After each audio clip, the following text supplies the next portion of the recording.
So class, this is our lecture number 3 on chapter 8.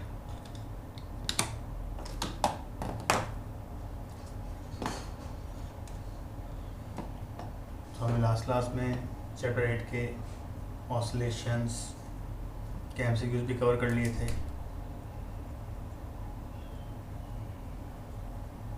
फिर second lecture में हमने उसके जो है वेव्स से कवर कर लिए थे।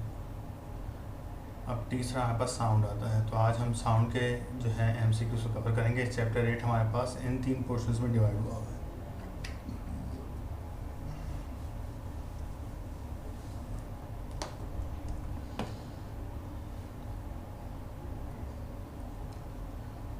ठीक है, these are the MCQs of chapter number 8.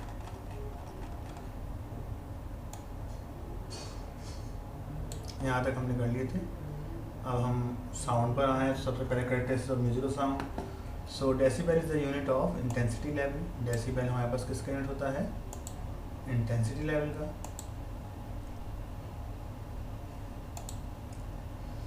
One bel is equal to 10 decibel. एक बेल जो है वो 10 डेसिबल के बराबर होती है, आपको याद करना पड़ेगा।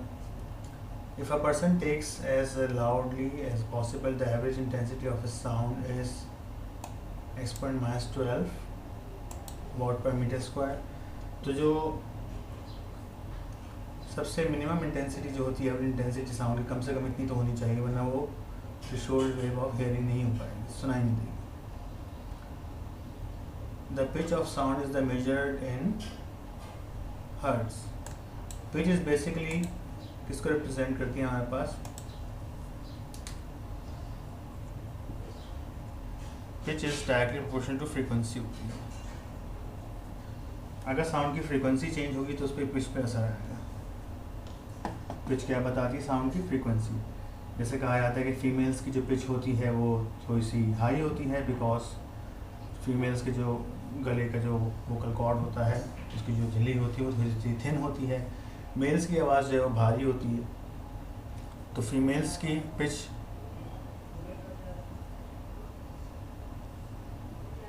जो है वो क्या होती है? हाई होती है। और मेल्स की पिच क्या होती है? वो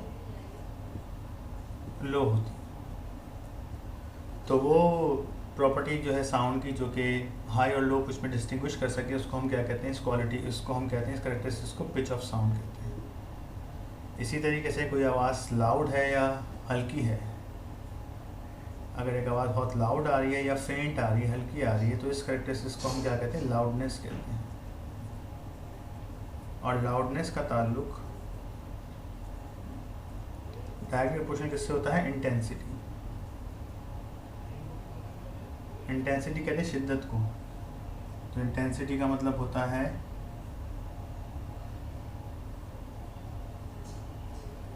energy transmitted per unit area per unit time. इसको हम क्या कहते हैं? इंटेंसिटी कहते हैं। तो लाउडनेस इंटेंसिटी से भी डायरेक्टली प्रोपोर्शनल होता है, और लाउडनेस जो है वो इंटेंसिटी जो है वो एम्पलीट्यूड के स्क्वायर से डायरेक्टली प्रोपोर्शनल होती है। तो एक वेव कितनी ज़्यादा हाई आ रही है, उसकी इंटेंसिटी उसका एम्पलीट्यूड बताता है। और तीसरी जो हमारे पास म्यूजिकल साउंड की कैरेक्टरिस्टिक्स होती है, उसको हम कहते हैं क्वालिटी।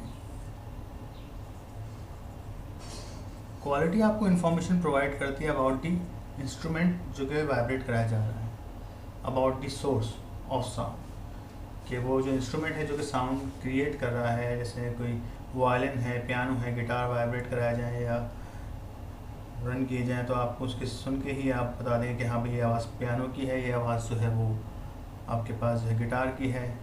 तो इस क्वालिटी को, इस ऑब्जर्विंग एबिलिटी को हम कहते हैं quality. Information of instrument provide करती है।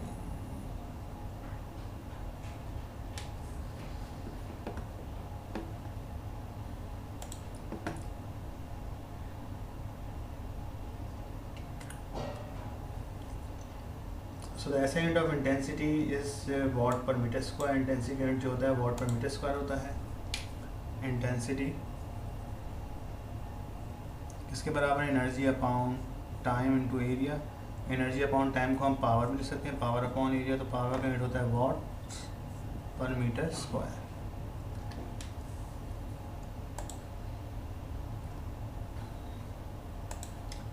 Internationally recognised unit of loudness is, तो लाउडनेस जो है वो इंटेंसिटी से डायरेक्टली प्रोपोर्शनल है, तो लाउडनेस का यूनिट भी क्या हो जाएगा, वॉट पर मीटर स्क्वायर।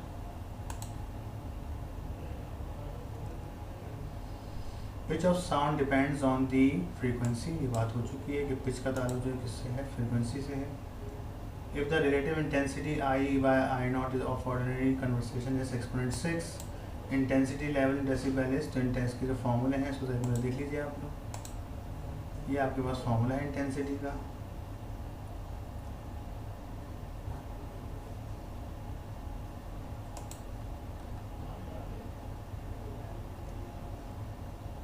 देखिए म्यूजिकल साउंड होती है, एक नॉइज़ होती है हमारे पास, नॉइज़ में एक साउंड है रेगुलर वाइब्रेशंस होती है, म्यूजिकल साउंड जो है वो एक प्लेजेंट इफेक्ट प्रोवाइड करती है और रेगुलर फ्रीक्वेंसी टाइम पीरियड होता है इसका। लाउडनेस जो है वो डिफरेंट बताती है लाउड और फेंट साउंड के दरमियान, क्वाइटर है, डीपर साउंड है, लाउडर है या हायर पिच है। इंटेंसिटी का फॉर्मूला ये होता है, ह्यूमन इंटेंसिटी ऑफ रिस्पॉन्स जो है वो कितनी, एक्सपोनेंट -12 होती है watt per metre square.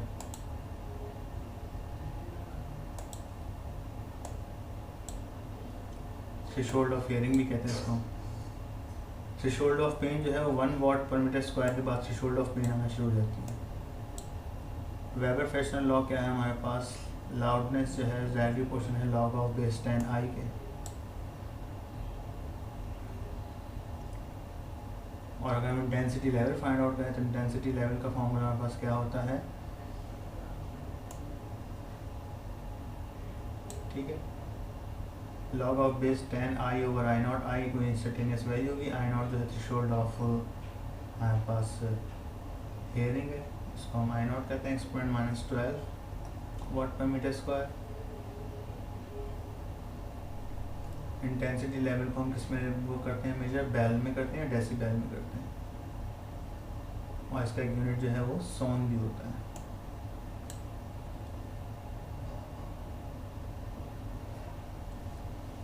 Loudness का यूनिट जो है सोन भी होता है।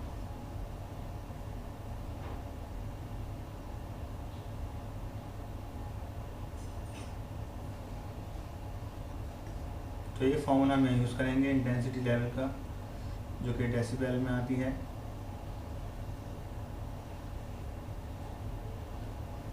तो ये किसके बराबर हो जाएगी, बी लॉग के, अगर हम इसको डेसिबल में करेंगे तो यहाँ पे 10 आ जाएगा, जैसे ये आया हुआ है। तो इस फॉर्मूले से हम इसको कैलकुलेट करेंगे, क्या है radio intensity in decibel, decibels कहते हैं तो 10 वाला फॉर्मूला है ये वाला, इससे करते तो बेल में आंसर आता है।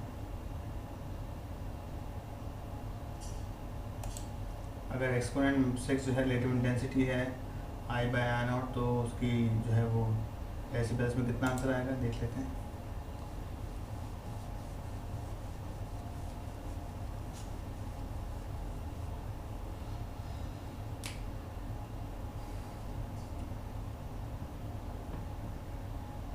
तो बेटा एमसीक्यू नंबर कौन सा है हमारे पास, 7। तो यहाँ कह रहे हैं आई बाय आई नॉट कितना है आपके पास, एक्सपोनेंट 6 है, आपने बतानी क्या है, उसकी इंटेंसिटी लेवल बतानी है।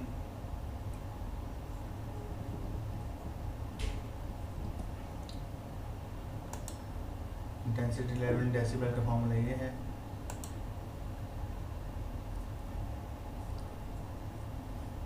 तो इंटेंसिटी लेवल क्या हो जाता है आपके पास, base log 10 I by I not होता है। तो आई बाय आई नॉट आपको क्या दिया हुआ है, लॉग ऑफ बेस 10 एक्सपोनेंट 6। जब आप इसको फाइंड आउट करेंगे तो आपका आंसर क्या आ जाएगा, लॉग ऑफ बेस 10 लेंगे आप कैलकुलेटर, तो हमारे पास relative intensity I by I not 10 की पावर 6 गिवन है, इंटेंसिटी लेवल फाइंड आउट करने हैं। तो इंटेंसिटी लेवल का फॉर्मूला क्या है, log of base 10 I by I not, तो फिर हम आई बाय आई नॉट की जगह 10 की पावर 6 रख देंगे एक्सपोनेंट 6। तो जब हम इसको फाइंड आउट करेंगे लॉग लेंगे इसका, तो इसका आंसर आएगा 6, तो आंसर आ जाएगा 60 decibel.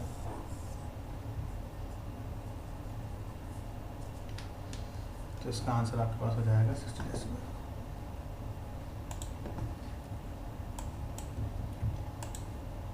The physical quantity is related to loudness is called intensity या amplitude.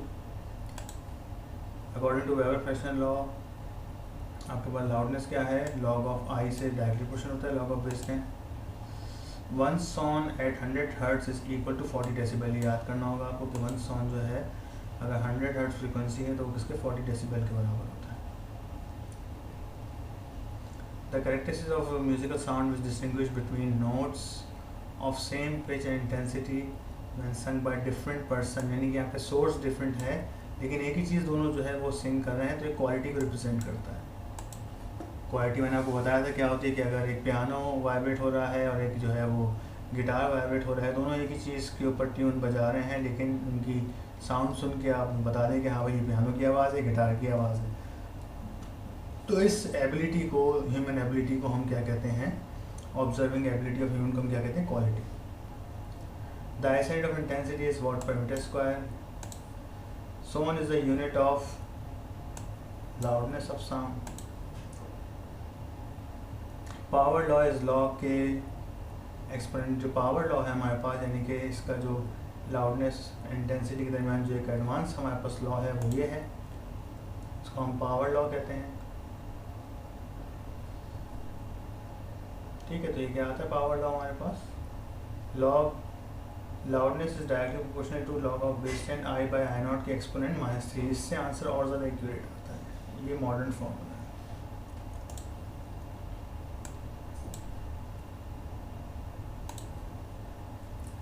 We can recognise voice on friend over telephone with the help of quality of sound. Quality of sound से हम जो है किसी भी आवाज़ को डिस्टिंग्विश कर सकते हैं, बता सकते हैं। द रिलेटिव इंटेंस, अगर यही कहते हैं कि अगर आप रिकॉग्नाइज कर रहे हैं वॉइस को by the ability of hearing कि वो ह्यूमन है या फिर फीमेल, मेल है या फीमेल है, तो वो फिर पिच कहलाती है। और कोई आवाज़ बहुत तेज़ आती है तो उसको हम इंटेंसिटी या लाउडनेस से रिप्रेजेंट करते हैं। The relative intensity of sound in for jet engine is 10 exponent plus exponent 13 है। इंटेंसिटी लेवल आपने बताना है, कितना आंसर आएगा, तो देखते हैं क्या आंसर आएगा इसका। एक्सपोनेंट 13 आपको गिवन है, तो यहाँ पे एक्सपोनेंट 6 था, एक्सपोनेंट 13 कर देंगे हम इसको। MCQ नंबर कौन सा है, 16, तो आप इसको 13 करेंगे,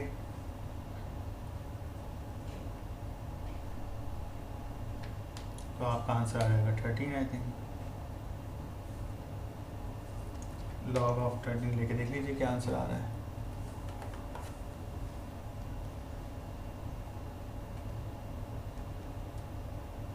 तो 13 को जब आप 10 से मल्टीप्लाई करेंगे तो 130 आंसर आ जाएगा।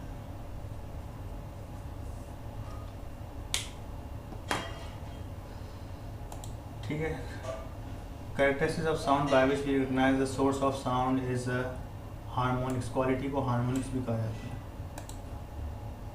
The intensity level of sound, intensity at exponent -12 watt per metre square in bel. Intensity level बताना है आपने किस में, अगर इंटेंसिटी गिवन है exponent -12 watt per metre square, तो बेल में 0 के बराबर आएगी। कैसे आएगी देख लीजिए आप। तो इंटेंसिटी लेवल बताना है आपने, और यहाँ पे आपको रिलेटिव इंटेंसिटी नहीं, सिर्फ आई गिवन है। आई की वैल्यू क्या गिवन है आपको, कह रहे हैं कि आई जो है वो exponent -12 watt per metre square है। और आपको पता है आई नॉट जो है, जो थ्रेशोल्ड इंटेंसिटी ऑफ जो पेन होती है हमारे पास, ऑफ हेयरिंग जो होती है, यानी कि मिनिमम इतनी साउंड तो होनी चाहिए वरना सुनाई नहीं देगी, वो भी इसी के बराबर है। तो जब हम इन दोनों को रख के यहाँ पे डिवाइड करेंगे, MCQ नंबर कौन सा है, 18। तो जब बेटा हम इन दोनों को रख के यहाँ डिवाइड करेंगे, एक्सपोनेंट -12 तो क्या आ जाएगा, log 1 आ जाएगा, और log 1 0 के बराबर होता है। log ऑफ बेस 10 log 1 आ जाएगा आपके पास 1, और ये बराबर होता है 0 के। तो आंसर क्या हो जाएगा, इंटेंसिटी लेवल कितनी आ जाएगी आपके पास, 0। ठीक है जी, इस तरीके से इसका आंसर 0 हुआ है। MCQ नंबर 18 था ये। The power law determines the loudness of sound. Power law जो है लाउडनेस ऑफ साउंड को डिफाइन करती है।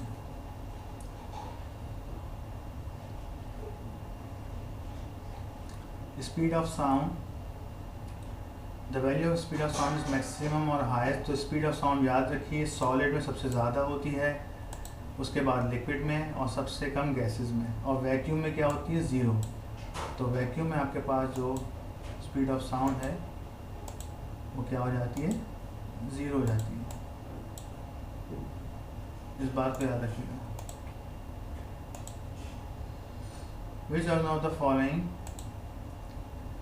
Is a compressional wave. तो कंप्रेशनल वेव हमारे पास लाइट वेव, इलेक्ट्रोमैटिक है, रेडियो भी इलेक्ट्रोमैटिक है, एक्सरे भी इलेक्ट्रोमैटिक है। तो सिर्फ साउंड वेव जो है जो इलेक्ट्रोमैटिक नहीं है और जो कंप्रेशनल भी है, जब मूव करती है तो वहाँ पे आपके पास कंप्रेशन और रेयरफेक्शन बन रहे होते हैं।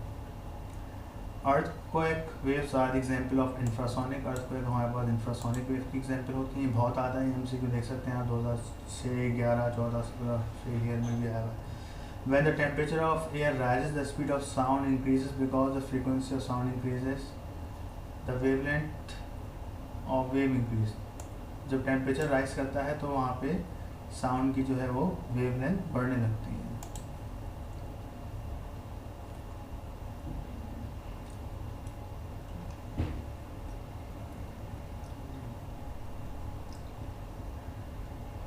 Sound wave travel with faster in steel, water, air. तो सॉलिड में सबसे तेज ट्रेवल करेगी।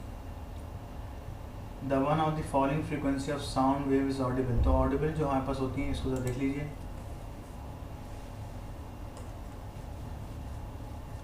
तो ये कुछ रेंज है हमारे पास साउंड की। तो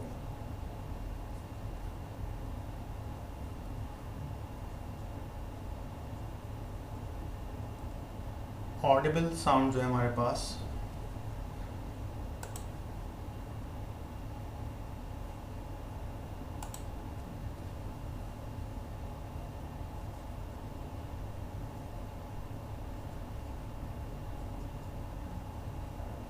ऑडिबल साउंड होती हैं,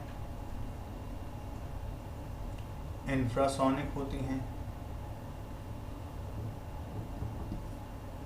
और अल्ट्रासोनिक होती हैं।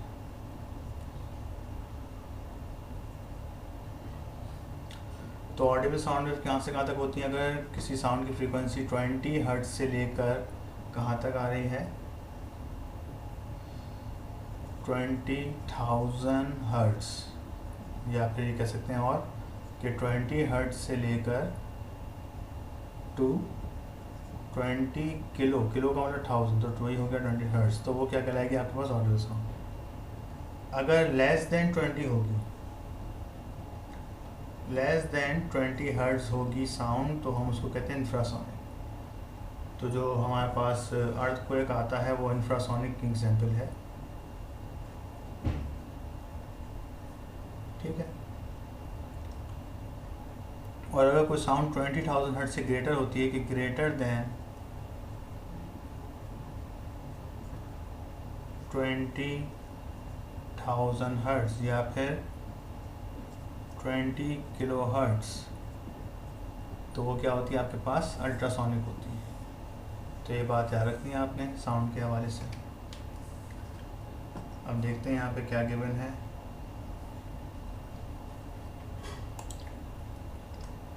Which one of the following of frequency of sound is Audible. तो देखिए 20 से 20,000 के दरमियान कौन सी है? 25,000 है, नहीं हो सकती। 50,000 है, नहीं हो सकती। 5,000 आ रही है दरमियान में, और 5 भी छोटी है, नहीं हो सकती। तो देख सकते हैं आप 5,000, 20 और 20,000 के दरमियान आ रहा है। सही है class. Human being can hear sound wave having frequency 5,000 hertz. ये दोबारा वही रिपीट हो गया है दूसरे तरीके से। Ultrasonic waves have frequency more than 20,000 hertz. क्या होगा? 20,000 हर्ट्ज से 20 किलो हर्ट्ज से ज़्यादा होती है। The speed of sound does not depend on the pressure. Pressure पे डिपेंड नहीं करती, टेम्परेचर पे भी करती है, विंड स्पीड पे भी करती है, डेंसिटी ऑफ मीडियम पे भी करती है। ये ज़रा इंपॉर्टेंट है, इसको देखें।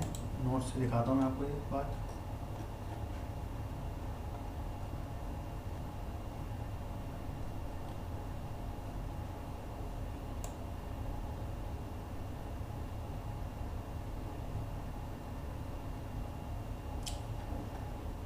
तो देखिए बेटा स्पीड ऑफ साउंड का हमारे पास जो फॉर्मूला आता है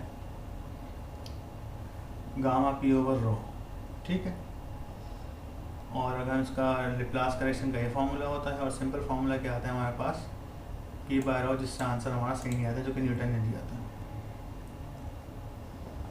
और फिर हम इस पर टेम्परेचर की कंडीशन लगाते हैं, तो टेम्परेचर से क्या बन जाता है, P V equal to n R T formula apply करते हैं तो B is equal to gamma R T over M बन जाता है। यानी कि स्पीड ऑफ साउंड का ताल्लुक टेम्परेचर से भी है, प्रेशर पे भी है, लेकिन प्रेशर को अगर आप बढ़ाएं तो प्रेशर से होता क्या है, the ratio of pressure density will remain constant, therefore the pressure at the constant temperature no effect on the speed of sound. Effect of pressure नहीं होता है स्पीड ऑफ साउंड, क्योंकि जब आप प्रेशर बढ़ाते हैं गैस का तो उसके डेंसिटी भी क्या हो जाती है, कम हो जाती है, सॉरी डेंसिटी भी क्या हो जाती है, बढ़ जाती है। तो ये प्रेशर और डेंसिटी का रेशो ऑलमोस्ट सेम रहता है, तो इस वजह से वेलोसिटी ऑफ साउंड पे फर्क नहीं आता। तो सुन लीजिए सर, तो साउंड जो है, स्पीड ऑफ साउंड किस पे डिपेंड करती है, प्रेशर पे नहीं करती डिपेंड। स्पीड ऑफ साउंड का फॉर्मूला क्या होता है, अंडर रूट पी बाय रो, ये न्यूटन ने दिया था, और लेप्लास ने क्या दिया था जिससे 100% एक्यूरेट आंसर आया था, गामा पी बाय रो। तो अगर आप प्रेशर बढ़ाते हैं, प्रेशर बढ़ाएंगे यानी कि किसी गैस के मॉलिक्यूल्स पे प्रेशर आपने बढ़ाया, तो इसका वॉल्यूम था V, इसका मास था m, तो जब आप प्रेशर बढ़ाएंगे तो ये कंप्रेस हो जाएंगे गैस के मॉलिक्यूल्स, तो इनका वॉल्यूम हो गया कम, वॉल्यूम कम हो गया, मास उतना ही रहा, तो डेंसिटी क्या हो जाएगी, इसकी डेंसिटी का फॉर्मूला क्या होता है, मास अपॉन वॉल्यूम। तो वॉल्यूम जब कम हो गया, वॉल्यूम कम हो गया तो डेंसिटी क्या हो जाएगी, बढ़ जाएगी। तो अलबत्ता प्रेशर बढ़ाने पर आपकी डेंसिटी भी क्या हो रही है, बढ़ रही है। प्रेशर बढ़ाया, डेंसिटी बढ़ गई, तो प्रेशर अपॉन डेंसिटी का जो रेशो आता है वो ऑलमोस्ट कांस्टेंट आता है। तो इस वजह से प्रेशर बढ़ाने से रफ्तार पे, स्पीड ऑफ साउंड पे कोई फ़र्क, no change, almost no change. हाँ, लेकिन स्पीड ऑफ साउंड जो है वो ये न्यूटन ने दिया था फार्मूला, ये लेप्लास ने दिया था। न्यूटन ने माना था कि जब साउंड ट्रेवल करती है किसी मीडियम से तो वो मैकेनिज्म आइसोथर्मल होता है, यानी कि टेम्परेचर कांस्टेंट रहता है वहाँ पे। लेप्लास ने इस बात को करेक्ट किया था, कहा था नहीं भाई जब साउंड गुजरेगी तो कंप्रेशन और रेयर फ्रैक्शन दो पार्ट्स बन रहे होते हैं। कंप्रेशन यानी कि वहाँ मॉलिक्यूल्स कंप्रेस होंगे, और रेयर फ्रैक्शन पे मॉलिक्यूल रिलैक्स हो जाएंगे। तो कंप्रेशन पे टेम्परेचर ज़्यादा होगा, रेयर फ्रैक्शन पे टेम्परेचर जो है वो कम होगा। तो इन्होंने इसको कहा था कि आइसोथर्मल प्रोसेस नहीं है, इन्होंने कहा था कि एडियाबैटिक प्रोसेस है। एडियाबैटिक प्रोसेस का मतलब एनर्जी वहाँ पर क्या रहेगी, कांस्टेंट रहेगी, हीट एनर्जी। तो ये बहुत अहम बात है, इसको याद रखिएगा कि प्रेशर बढ़ाने पे डेंसिटी बढ़ जाती है। तो नतीजे में जो फार्मूला है आपके पास, speed of sound P over gamma P over rho, इसका रेशो ऑलमोस्ट कांस्टेंट रहता है, नो चेंज। तो स्पीड ऑफ साउंड का जो ताल्लुक है वो टेम्परेचर के साथ भी डायरेक्ट है, विंड स्पीड के साथ भी डायरेक्ट है। विंड स्पीड बढ़ेगी तो साउंड कम हो जाएगी, सॉरी विंड स्पीड के साथ इन्वर्स होगा। अगर सेम डायरेक्शन में तो रिवर्स होगा, अगर अपोजिट डायरेक्शन में तो उससे फ़र्क पड़ जाएगा। ठीक है, तो इन सब चीज़ों से साउंड की जो है वो चेंज होगी, लेकिन इससे नहीं हो पाएगा, प्रेशर कांस्टेंट रहता है। और सिर्फ अगर डेंसिटी चेंज करेंगे तो भी साउंड पे फ़र्क पड़ जाएगा, लेकिन प्रेशर बढ़ाने पे डेंसिटी खुद ब खुद चेंज होती है, तो इसलिए इसका रेशो सेम आ जाता है। Which one of the following frequency of sound is not Audible. तो ऑडिबल 50 हर्ट्ज़ 20 से ज़्यादा है, ये ऑडिबल है, 500 भी ऑडिबल है, 5000 भी ऑडिबल है, लेकिन 5 हर्ट्ज़ ऑडिबल नहीं है। 5 हर्ट्ज़ आपके पास इंफ्रासोनिक है।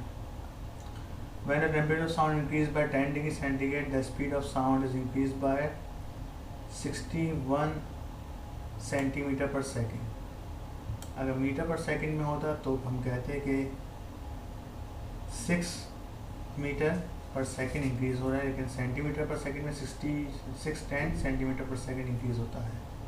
तो 1 डिग्री सेंटीग्रेड बढ़ने पर टेम्परेचर जो है वो 0.61 मीटर पर सेकेंड रफ्तार बढ़ जाती है। इसका पहले फॉर्मूला देख लीजिए, ये फॉर्मूला है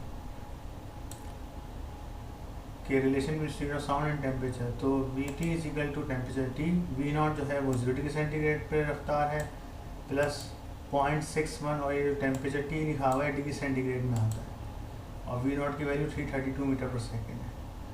तो 1 डिग्री टेम्परेचर अगर बढ़ेगा, अगर मैं 1 रखूँगा तो ये कितना हो जाएगा 0.61 हो जाएगा। तो 1 डिग्री टेम्परेचर पर रफ्तार कितनी बढ़ती है 0.61 मीटर पर सेकेंड बढ़ती है। अब यहाँ पे कह रहे हैं 10, तो 10 पे क्या हो जाएगी,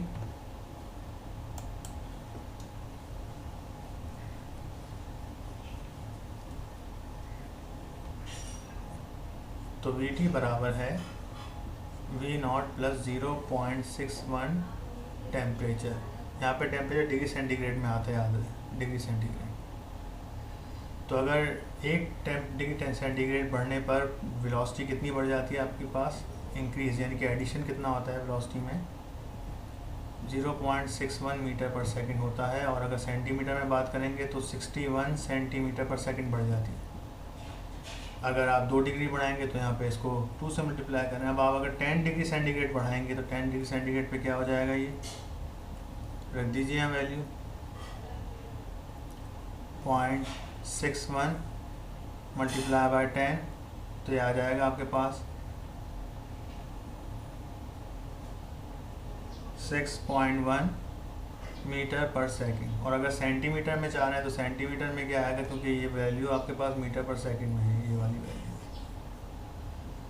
तो सेंटीमीटर मीटर पर सेकंड में ये आगे सेंटीमीटर पर सेकंड में क्या हो जाएगा 100 से मल्टीप्लाई 6, 10 सेंटीमीटर पर सेकंड।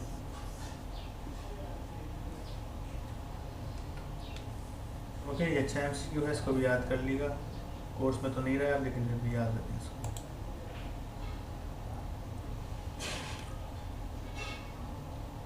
ठीक है, टेम्परेचर बढ़ने पे रफ्तार बढ़ जाती है साउंड की। When sound travel from air to water the quantity which remain unchange, तो यहाँ पे भी फ्रीक्वेंसी जो है वो अनचेंज रहेगी। The longitudinal wave having frequency range 20 to 20,000 hertz, इसको हम ऑडिबल वेव्स कहते हैं। If the temperature of air is increased by 1 degree centigrade तो वो 61 सेंटीमीटर पर सेकंड आपके पास रफ्तार बढ़ जाएगी। बात अभी बताइए आप, ये रही 1 डिग्री सेंटीग्रेड पर 0.61 मीटर पर सेकंड और 61 सेंटीमीटर पर सेकंड, ये वाली बात बोली है।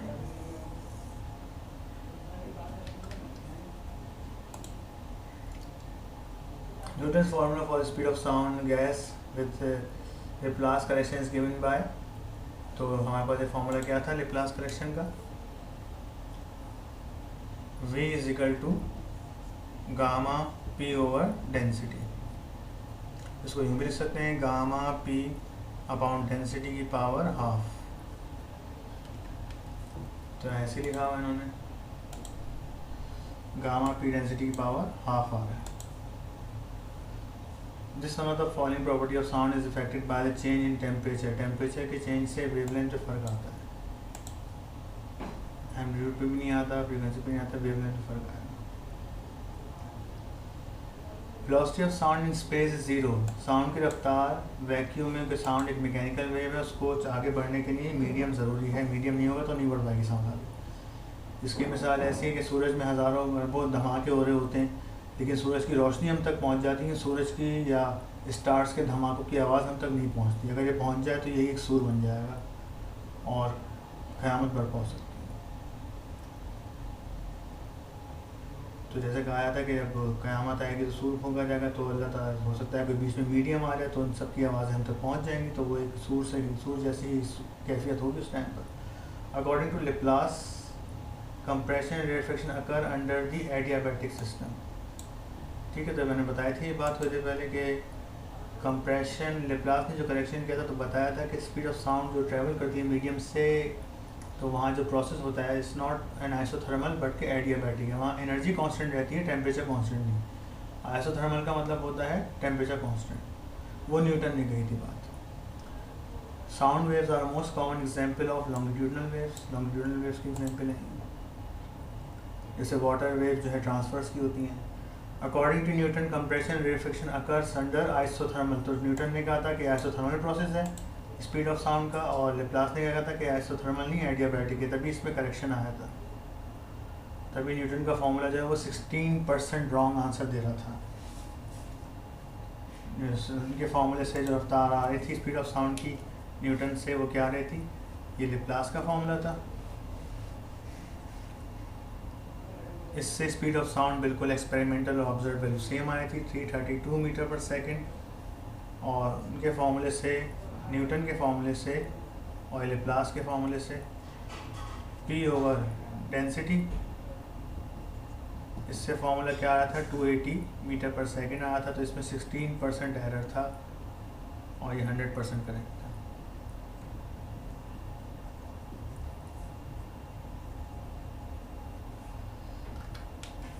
चलिए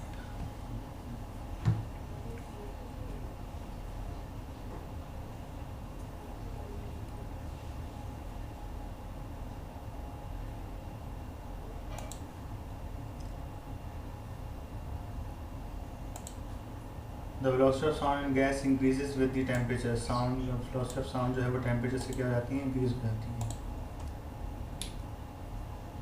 तो velocity of sound directly question होती है रूट ऑफ टेम्परेचर से। इनका फॉर्मूला क्या है, इसके फॉर्मूले देख लीजिए, ये फॉर्मूले नजर आ रहे हैं आपको। Speed of sound V is equal to E over rho, E जो है आपके पास इलास्टिसिटी है, ये यंग मॉडल्स, यंग मॉडल्स भी कहते हैं इसको हम, और ये जो है गामा P ओवर रो के बराबर होता है in term of temperature, V gamma RT upon molecular mass के बराबर होता है गैस के। अगर दो टेम्परेचर पे साउंड ट्रैवल कर रही है तो V1 upon V2 under root T1 upon T2 के बराबर होता है, और वेवलेंथ की शक्ल में lambda upon lambda 2 is equal to V T1 upon T2, क्योंकि फ्रीक्वेंसी कांस्टेंट होती है।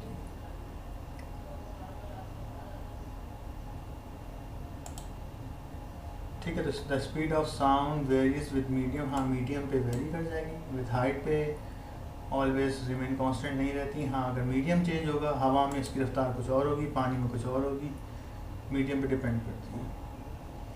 Which of the following quantity of sound is affected by the temperature, wavelength temperature से इफेक्ट होता है, एम्पलीट्यूड नहीं होता, इंटेंसिटी फ्रीक्वेंसी तो कांस्टेंट रहती है। Speed of sound at constant temperature does not depend upon pressure, ये बात ऊपर मैं तफसील से बता चुका हूँ आपको कि प्रेशर पे स्पीड ऑफ साउंड का इफेक्ट नहीं आता। हालांकि इसके फॉर्मूले में प्रेशर आ रहा है, दोनों में प्रेशर आ रहा है, लेकिन जब आप प्रेशर बढ़ाते हैं तो डेंसिटी भी बढ़ती है, उनका रेशो ऑलमोस्ट कांस्टेंट आता है। हाँ अगर सिर्फ डेंसिटी बढ़ाएंगे मीडियम की, यानी कि मीडियम जो है वो आपने और गाढ़ा कर दिया, तो स्पीड ऑफ साउंड क्या हो जाएगी, वहाँ पे चेंज हो जाएगी। जितना ज़्यादा डेंस मीडियम होगा, सॉलिड हार्ड मीडियम होगा, उसमें रफ्तार बढ़ती रहेगी। Which one of the following is not a property of sound wave, तो साउंड वेव जो है वो डायफ्रैक्ट भी हो जाती है, इंटरफेरेंस भी होता है, रिफ्लेक्ट भी हो जाती है साउंड वेव, जिसको हम कहते हैं साउंड को। हाँ साउंड वेव पोलराइज नहीं हो सकती, पोलराइजेशन जो हमने पढ़ा था कि लाइट जो है वो गुजर के पोलराइज हो जाती है, उसमें इलेक्ट्रिक इंटेंसिटी वेक्टर जो है अब एक ही एक्सिस पे वाइब्रेट करने लगता है, तो ऐसा नहीं, साउंड पोलराइज नहीं हो सकती। Sound can not be polarise, ये बहुत इंपॉर्टेंट MCQ उसको याद रखिएगा। The range of audible sound 20 hertz to 20,000 या 20 किलो हर्ट्ज तक होती है। Now the next topic is beats. तो बीट्स बेसिकली क्या होती है हमारे पास, both constructive and destructive interference. जब दो साउंड वेव्स आपस में इंटरफेयर करती हैं तो उनमें जो आपके पास एक इंटरफेरेंस बनता है, हमें डिफरेंट फ्रीक्वेंसी की साउंड, उसको हम कहते हैं, तो हमें रिलेटिवली हाई और लो साउंड सुनाई देती है, उसी मैकेनिज्म को हम क्या कहते हैं, बीट्स कहते हैं। ये देख लीजिए, दो साउंड वेव्स हैं। अब देखें साउंड वेव को हमने, वैसे तो साउंड वेव कंप्रेशनल वेव है, लेकिन इनको विजुलाइज करने के लिए हमने ट्रांसवर्स नेचर का सहारा लिया है। इस साउंड वेव के जो वेव है वो कितने फ्रीक्वेंसी 10 हर्ट्ज है, इसकी जो है 12 हर्ट्ज है।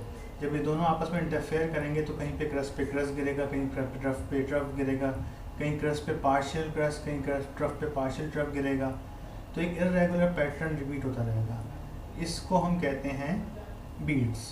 ये पूरा जो एक इर्रेगुलर पैटर्न आप देखें, बढ़ रहा है फिर कम हुआ, फिर ये बढ़ रहा है फिर कम हुआ, तो ये दो लूप्स जो बनते हुए नज़र आ रहे हैं आपको, यहाँ पे एक लूप ये हो गया, एक लूप ये हो गया, इस लूप्स को हम कहते हैं बीट्स। इसको हम क्या कहते हैं, बीट। जब दो साउंड वेव डिफरेंट फ्रीक्वेंसी के आपस में इंटरफेयर करें, सेम डायरेक्शन में, डिफरेंट फ्रीक्वेंसी होनी चाहिए, तो उनका एक हमें एकदम तेज़ आवाज़ आएगी, फिर एकदम लो हो जाएगी, फिर तेज़ आएगी, फिर लो हो जाएगी। इस मैकेनिज्म को कहते हैं बीट्स।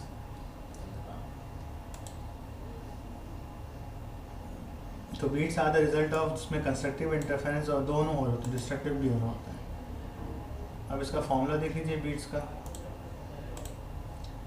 तो बीट्स का फॉर्मूला एफ डी बराबर होता है F1 माइनस F2। F1 जो है वो किसी इंस्ट्रूमेंट की पहली फ्रीक्वेंसी है, F2 जो है वो दूसरी फ्रीक्वेंसी है जिनके दरमियान इंटरफेरेंस हो रहा है। तो अगर आपको F2 पता है और F1 बताना है तो F1 बराबर हो जाएगा F2 प्लस माइनस बीट्स के। इसके न्यूमेरिकल पे आते हैं। अगर एक ट्यूनिंग फोक जो है वो 256 हर्ट्ज़ का है तो बताइए, और दूसरा जो है वो 260 हर्ट्ज़ का है, तो इनके दरमियान कितनी बीट्स पर सेकंड प्रोड्यूस हो सकती हैं? 4। इसको मैं आपको करके दिखा देता हूँ।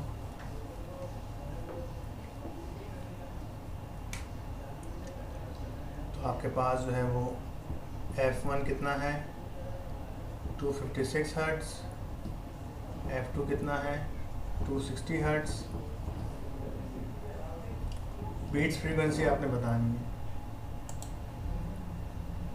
तो बीट्स फ्रीक्वेंसी का फॉर्मूला क्या होता है? बीट्स बराबर होती हैं, बड़े में से छोटे को माइनस कर दें, मॉडुलस में ले लें, F2 माइनस F1 कर दें,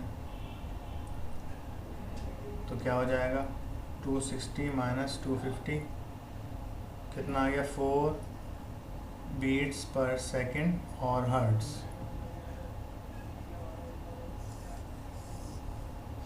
और अगर आपको एक फ्रीक्वेंसी पता हो, दूसरी बतानी हो, तो इस फॉर्मूले को हम यूँ भी लिख सकते हैं कि F2 बराबर हो जाएगा FB F1 plus minus FB।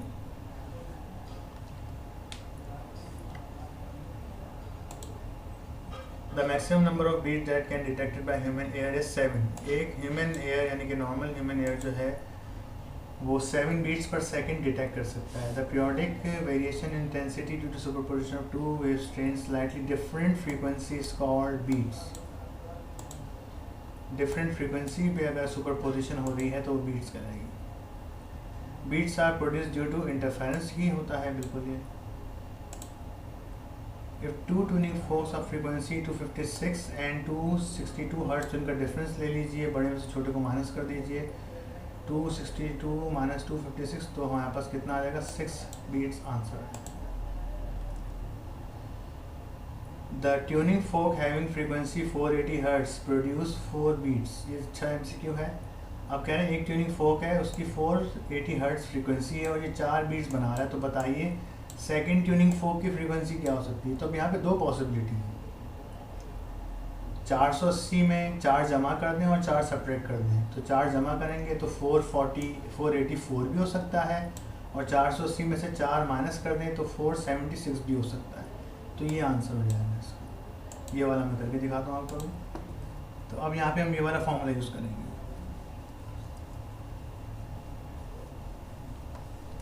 इसको हम यूँ भी लिख सकते हैं कि F1 बराबर है F2 प्लस माइनस FB। कोई फ्रीक्वेंसी आपको जो पता है वो F2 कहलाएगी। तो F2 मान लीजिए कितना कह रहा है वो? 480 हर्ट्ज़। 480 हर्ट्ज़ आपके पास जो है वो क्या हो रही हैं? फ्रीक्वेंसी है। और बीट्स कितनी बन रही है? बीट्स फ्रीक्वेंसी है 4 बीट्स पर सेकेंड। तो अब आपने F1 बताना है। तो F1 की 2 पॉसिबिलिटीज़ हैं। एक तो F1 आ जाएगा क्या? इस फॉर्मूले को हम यूँ लिखेंगे, सोल्यूशन पे आते हैं। F1 एक तो आ जाएगा, F2 में एक मरतबा आपने प्लस कर दिया FB को, और दूसरी दफ़ा में आपने क्या कर दिया? F2 में से FB को माइनस कर दिया। तो 480 हर्ट्ज़, 480 में 4 जमा कर दें, फिर 480 में आप 4 माइनस कर दें, तो 2 पॉसिबिलिटी आ सकती हैं इसकी, यानी कि F1 दूसरा ट्यूनिंग फोक या तो वो 484 हर्ट्ज़ का भी हो सकता है, पहली पॉसिबिलिटी, या वो दूसरा ट्यूनिंग फोक जो है वो 76 हर्ट्ज़ का भी हो सकता है। दोनों सूरतों में जब ये दोनों ट्यूनिंग फोक्स आपस में इंटरफेयर करेंगे तो कितनी बीट्स बनाएंगे? 4 बीट्स पर सेकंड बनाएंगे। तो इस बात को याद रखिएगा, अगर एक ट्यूनिंग फोक गिवन हो तो फॉर्मूला ये होता है। अगर दोनों गिवन हो, बीट्स निकालनी है, तो एफ बी का फॉर्मूला बिग में से छोटे को माइनस कर दें। बिग फ्रीक्वेंसी में से स्मॉल फ्रीक्वेंसी को माइनस कर दीजिए, यानी F1 माइनस F2 या F2 माइनस F1, ये आपके ऊपर है। अगर ये 252 हर्ट्ज़ का है, 4 बीट्स बना रहा है, तो दो पॉसिबिलिटी हो जाएंगी। डायरेक्ट बता सकते हैं आप, 252 में 4 ऐड कर दें और 4 सब्ट्रैक्ट कर दें। 4 ऐड किया तो क्या आ रहा है? 256 नज़र आ रहा है आंसर? हाँ, नज़र आ रहा है, पहली पॉसिबिलिटी। दूसरा क्या हो सकता था? 252 में से 4 माइनस कर दें, वे 4 बीट्स बन रही हैं, तो 248 नज़र नहीं आ रहा, 240 है, तो यही आंसर है। When two vibrating bodies of slightly different frequency, they produce beats. Now shock waves पे आ जाते हैं, या मैक नंबर पे।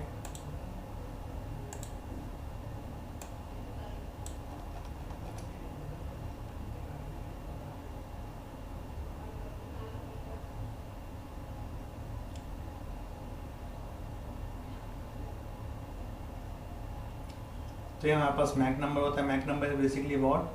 It's a ratio of velocity of source. Source वो चीज़ है जो साउंड क्रिएट कर रही है, जैसे एम्बुलेंस हो गई, गिटार हो गया, पियानो हो गया, ये वो डिवाइसेस हैं जो कि साउंड को क्रिएट कर रही हैं, साउंड इनमें से निकल रही है, उसको हम सोर्स कहते हैं। तो वेलोसिटी ऑफ सोर्स यानी सोर्स मूव कर रही होगी। एक पियानो मूव कर रहा है किसी गाड़ी में, तो भाई जो साउंड की आ रही है तो सोर्स मूव कर रही है। इस तरह से कह सकते हैं velocity of source divided velocity of sound. तो याद रखिए कि हम यहाँ पर वेलोसिटी ऑफ सोर्स को रिप्रेजेंट करते हैं Vs से। Vs का मतलब क्या होता है? Velocity of source.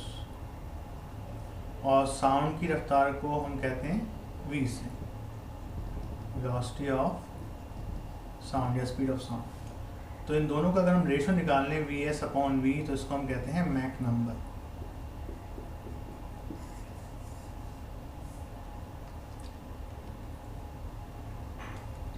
तो इसे क्या कहा जाता है?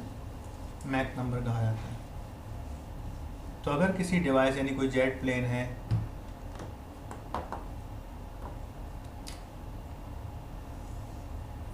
तो अगर ये मैक नंबर यानी कि Vs अपॉन V किसके बराबर आ जाए?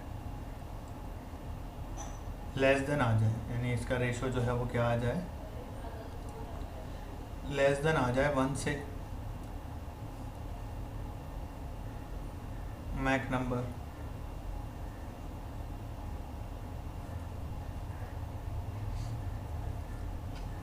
तो देख लेते हैं हम क्या कहते हैं। ये देख लीजिए, अगर स्पीड जो है वो लोअर देन हो स्पीड ऑफ साउंड से, तो उसको हम सबसोनिक स्पीड कहते हैं। अगर जो है वो मैक नंबर 1 आ जाए तो उसे हम सुपरसोनिक कहते हैं। और अगर मैक नंबर जो है वो ग्रेटर आ जाए तो उसे हम शॉक वेव्स प्रोड्यूस होती हैं। इसको देख लीजिए, कहने का मतलब ये है कि अगर जैसे V अपॉन Vs जो लेस देन आ रहा है 1 से, इसको हम कहेंगे सोनिक।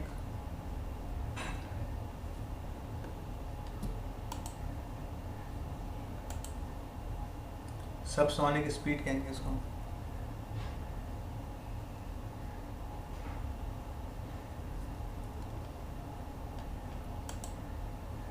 अगर जो है यानी कि मैं यहाँ पे मार्क नंबर जो है वो 1 आता है, अगर मार्क नंबर कितना आ जाए आपके पास,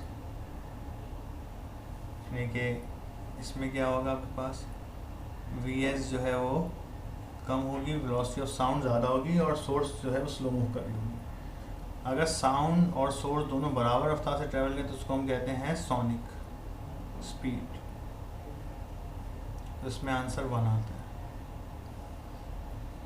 तीसरा है आपके पास जिसको हम सुपरसोनिक कहते हैं या शॉक वेव भी कहते हैं।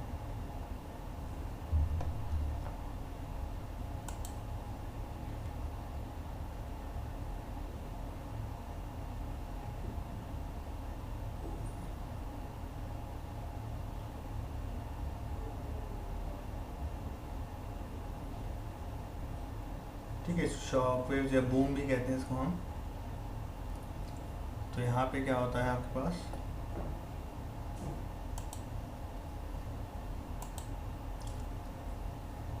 कि सोर्स की साउंड बहुत ग्रेटर होती है स्पीड ऑफ साउंड से, यानी कि हवाई जहाज जैसे जेट प्लेन होते हैं बहुत तेज़ ट्रैवल करते हैं, उनकी आवाज़ उनके पीछे आ रही होती है, तो उन्हें हम कहते हैं सुपरसोनिक। सुपरसोनिक स्पीड से ट्रैवल कर रहे होते हैं, तो उनका मार्क नंबर जो है वो क्या आता है, ग्रेटर देन 1 होती है।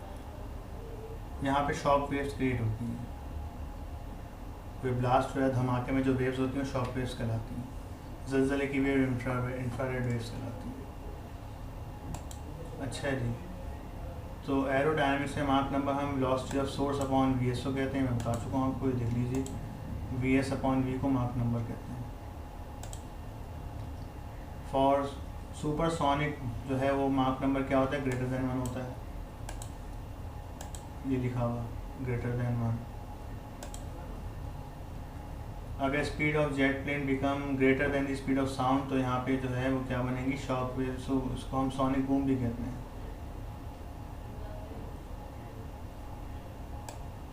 शॉक वेव जो है मैंने बताया आपको कि जब ब्लास्ट होता है तो वहाँ क्रिएट होती है,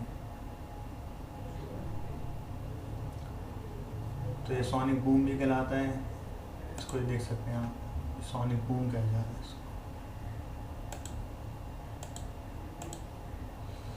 Supersonic jet produce double sonic boom due to shock waves within a time interval of 0.2 second. ये बुक में एक टेबल गिवन है, इसको रीड कर लीजिएगा आप, तो क्योंकि अगर इस पर कोई MCQ आया तो इसको कैलकुलेट करने का नहीं, इस टेबल को देख के बाद MCQ बनाने का बस होता है वहाँ पर। In aerodynamics, the ratio of velocity of source to the velocity of sound mark number कहलाता है।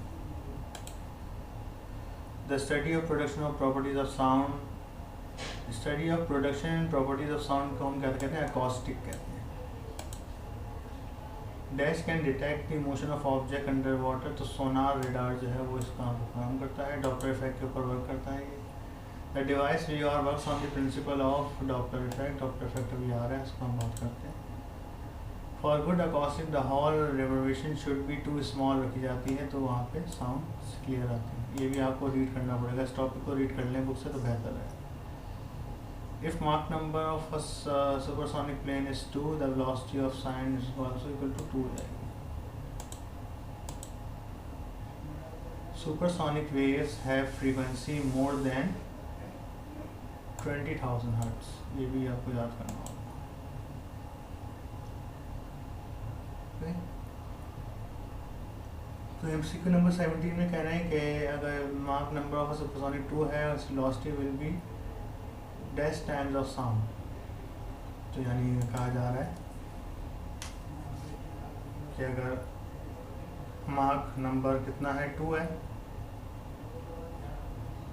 इक्वल टू 2 है, तो बताइए VS कितना टाइम्स हो जाएगा, रख दीजिए यहाँ पर, मार्क नंबर की 2 आ गया, VS अपॉन V, तो सोर्स बराबर हो गया 2 times of velocity of sound.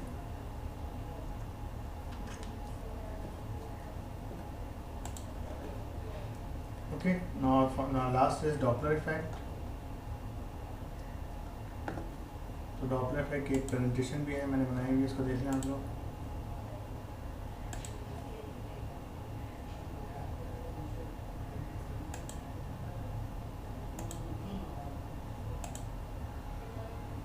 तो यहाँ आप देख सकते हैं Doppler effect, apparent change in frequency of sound due by relative motion between source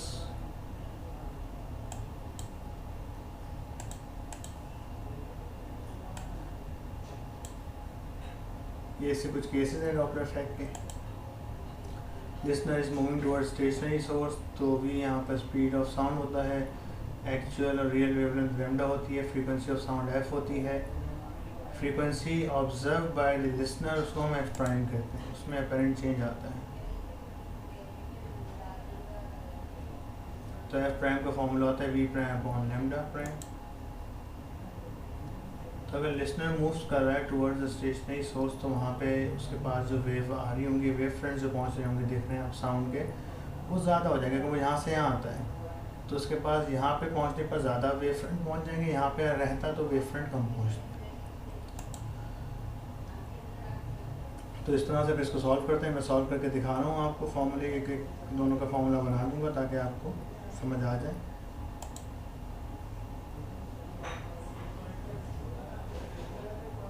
जब सोर्स मूव अवे करती है तो ये होता है आपके पास,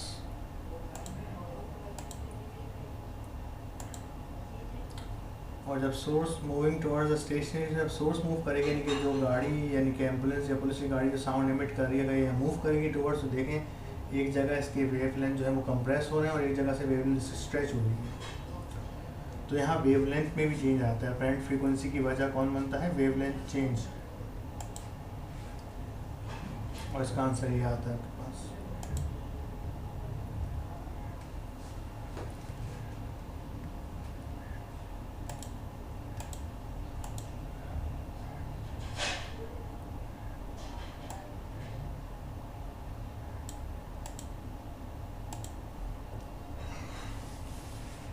डॉपलर इफेक्ट क्या होता है हमारे पास कि अपैरेंट चेंज इन जो apparent relative motion of source and observer, source of sound और ऑब्जर्वर की रिलेटिव मोशन जो फ्रीक्वेंसी का चेंज आता है उसको हम क्या कहते हैं? डॉपलर इफेक्ट कहते हैं। अगर एक ट्रेन जो है वो विसिल करती हुई जा रही है अप्रोचिंग टूवर्ड स्टेशनरी लिसनर, यानी एक लिसनर की तरफ एक ट्रेन, एक स्टेशनरी लिसनर है, कोई ऑब्जर्वर है, उसकी तरफ एक ट्रेन जो है उससे करीब आ रही है, तो उसको फ्रीक्वेंसी कैसी फील होगी? इंक्रीज होती हुई, पिच या फ्रीक्वेंसी इंक्रीज होती फील होगी।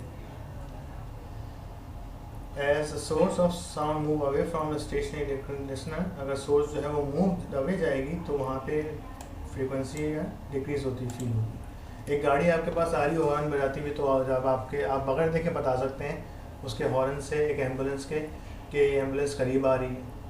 जब आपके करीब आएगी तो आपको आवाज़ या फ्रीक्वेंसी ज़्यादा सुनाई दे रही होगी उसकी। जब आपसे दूर जाने लगेगी तो आप कोई भी आप बगैर देखे बता सकते हैं कि हाँ एम्बुलेंस दूर जा रही है, उसकी पिच अप फ्रीक्वेंसी, उसके नंबर ऑफ वेव्स आपके पास कम पहुँच रहे होंगे। If the listener is moving towards stationary source, अगर लिसनर जो है स्टेशनरी सोर्स की तरफ मूव करे तो उसको ये पिच क्या फील होगी? ज़्यादा फील होगी। अगर एम्बुलेंस कहीं रुकी हुई है हॉस्पिटल के पास और मैं हॉस्पिटल की तरफ जा रहा हूँ, तो जैसे जैसे मैं करीब जाऊँगा मुझे एम्बुलेंस की साउंड तेज़ फील होती जाएगी, यानी कि फ्रीक्वेंसी बढ़ रही है। The wavelength of sound is increase when the source move away from the listener, जब सोर्स जो है लिसनर से अवे मूव करता है तो उसकी साउंड जो है वो वेवलेंथ जो है वो बढ़ जाती है। As the source of sound move towards the stationary listener, there is an apparent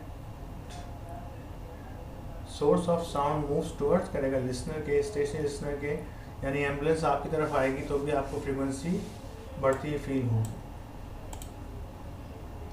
homo sound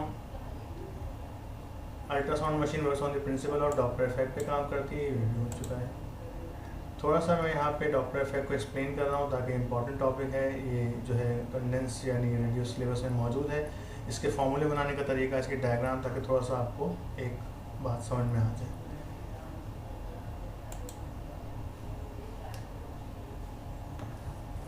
और इससे पहले मैं आपको बता दूँ, इसको ज़रूर याद रखिएगा कि देखें ये आपके पास फर्स्ट ईयर के साथ से लिंक्स मौजूद हैं। मिसाल के तौर पे आप कोई भी लेक्चर फर्स्ट ईयर का देख रहे हैं, जैसे ये लेक्चर है लेक्चर नंबर 9, तो इस लेक्चर नंबर 9 पे जैसे चल रहा है लेक्चर नंबर 9 यूट्यूब पे अवेलेबल है, आपके पास लिंक्स मौजूद हैं इनके। तो इसको नीचे आप ओपन कर लीजिएगा, शो लेस हो रहा है ना, इसको शो फुल कर लीजिएगा। इसको जैसे ही आप करेंगे शो, तो यहाँ पे आप देख सकते हैं इसमें आ रहा है, ये तो है drive for the material links. यहाँ पे आपको सारे इंपॉर्टेंट और चीज़ें मिल जाएंगी, न्यूमेरिकल। अब यहाँ पे देखिए for all lecture of second year जो कि आपके आगे काम आएगा, तो उसको सुन लीजिए ताकि ये बात याद रहे, आप भूल ना जाएं इसको। सबसे पहले तो आप इस पर यहाँ पे क्लिक करेंगे,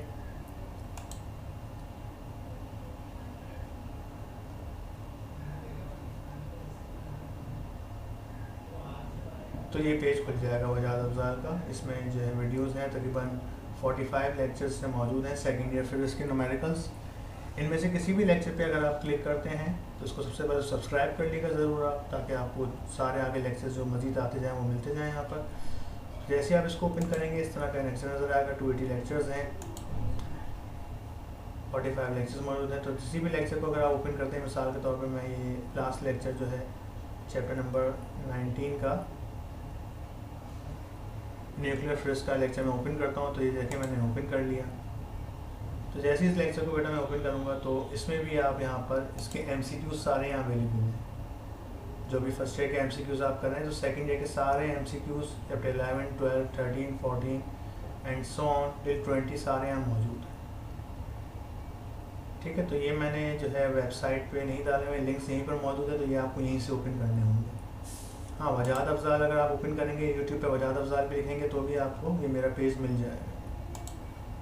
ओके, तो यहाँ से आप इनके MCQs भी पढ़ सकते हैं सारे। उनके MCQs के जो नोट्स हैं वो सारे इस ड्राइव में अवेलेबल हैं, इम्पॉर्टेंट भी अवेलेबल है, तो यहाँ पे काफ़ी अच्छा काम आ जाएगी। Okay, now I am coming towards the Doppler effect.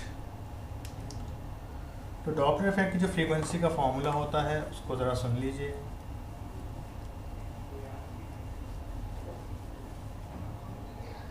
Doppler effect में जो पहला हमारे पास केस है, इसको हम केस 1 कहते हैं, case 1A।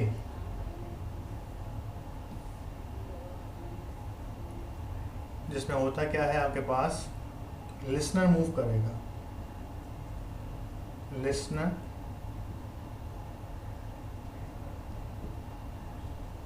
Moves towards stationary source. इस पूरे जुमले को हम यूँ भी लिख देते हैं कि लिसनर को ऑब्जर्वर भी कहते हैं, हम ऑब्जर्वर भी कह सकते हैं इसको हम, कि ऑब्जर्वर जो है वो मूव कर रहा है टुवर्ड्स स्टेशनरी सोर्स। सोर्स के ऊपर मैं डॉट बना दिया, यानी कि सोर्स रुका हुआ है। इस पूरे जुमले को हम इस तरह से भी लिख सकते हैं। ठीक है, तो मान लीजिए कि एक लिसनर जो है वो उसकी तरफ मूव कर रहा है, तो हमें बताना उसकी फ्रीक्वेंसी क्या होगी। तो ये एक सोर्स है, यहाँ से साउंड इमिट हो रही है इस तरीके से, ये इसके वेव फ्रंट्स निकल रहे हैं, ये वेव फ्रंट्स आगे ही बढ़ रहे हैं इस तरीके से।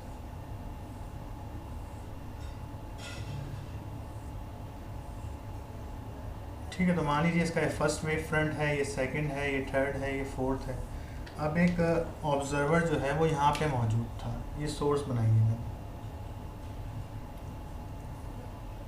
और ये सोर्स यानी कि जो गाड़ी है, ये एम्बुलेंस है, ये स्टॉप है रेस्ट की फॉर्म में। तो वेलोसिटी ऑफ सोर्स क्या हो जाएगी आपके पास, 0।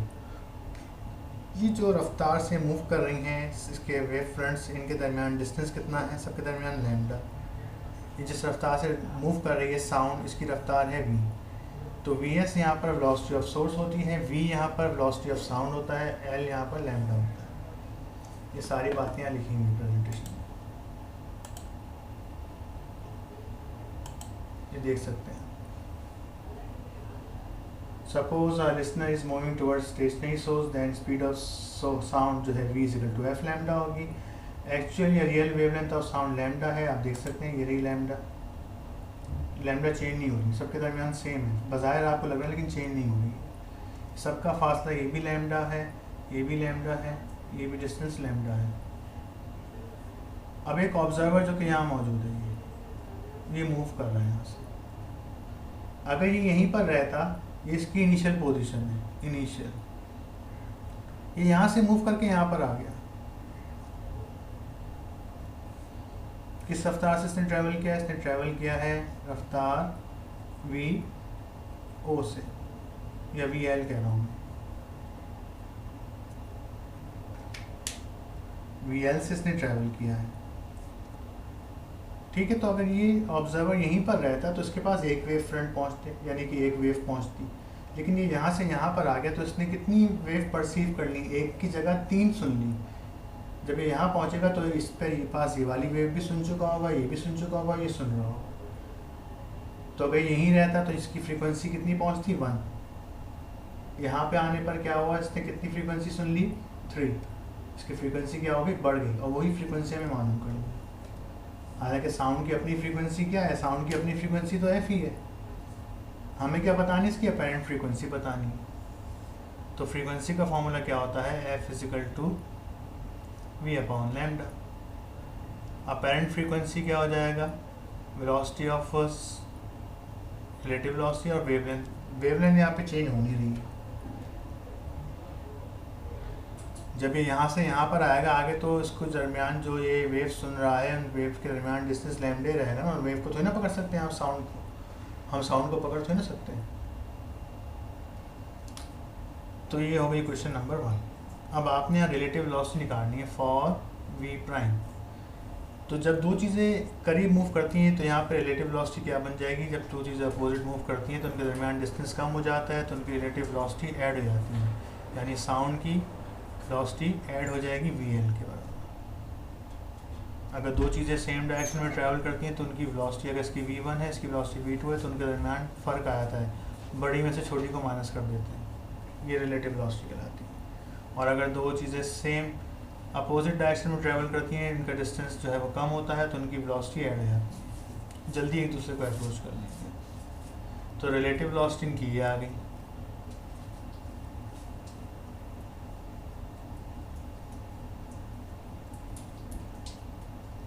ठीक है,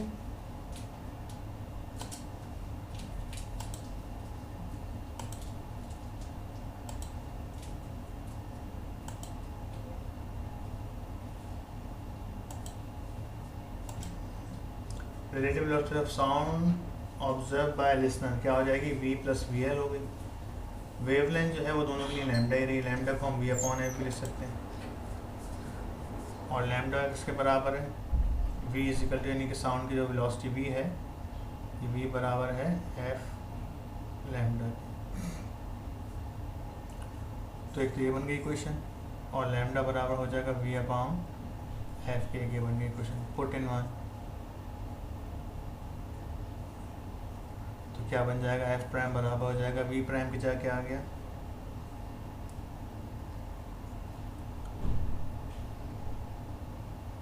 v प्लस वी एल, और लैम्डा की जगह क्या आ गया, v अपॉन एफ, ऊपर जाके क्या हो जाएगा, f is equal to v plus v l upon v into frequency.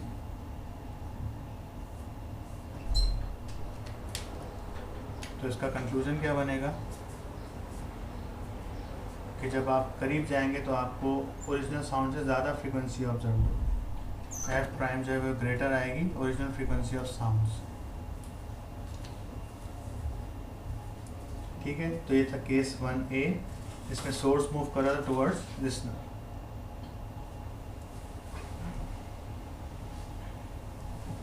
ठीक है, तो यहाँ पे आप देख सकते हैं इसका सलूशन क्या हुआ है पूरा, यहाँ रखने पे बन जाएगा, ये डेटा है, ये फॉर्मूला था इसका केस 1A का, ये इसकी डायग्राम है, तो मैंने आपको दिखा भी दी सारी चीज़, इन्हें स्टॉप कर करके देख लीजिएगा आप तो आपको समझ में आ जाए, फर्स्ट सेकंड देन थर्ड, और फिर इसकी कैलकुलेशन। अब अगले मरहले में हम बात करेंगे जब लिसनर मूव्स अवे। अब लिसनर अवे मूव करेगा तो हो जाएगा 1B, मूव्स अवे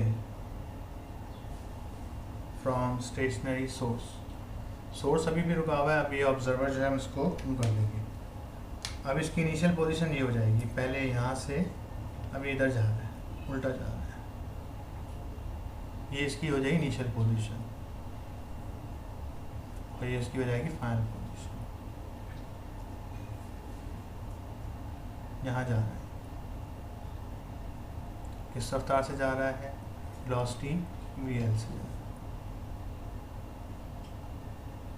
तो अब साउंड की रफ्तार भी इसी तरफ है, साउंड तो हर तरफ ट्रैवल करिए, साउंड यहाँ भी जा रही है, यहाँ भी जा रही है, इधर भी जा रही है, हर तरफ जा रही है, लेकिन हम इस पॉइंट की बात करेंगे, ऑब्जर्वर हमारा यहाँ पर, हमारा ऑब्जर्वर इधर नहीं है, तो ऑब्जर्वर यहाँ मूव कर रहा है,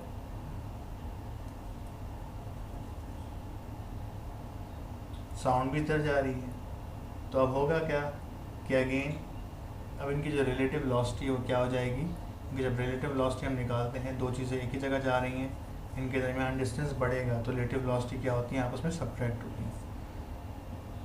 तो इसकी रफ्तार साउंड के मुकाबले में तो बहुत कम है, तो साउंड माइनस वी एल आएगा, वी माइनस वी एल।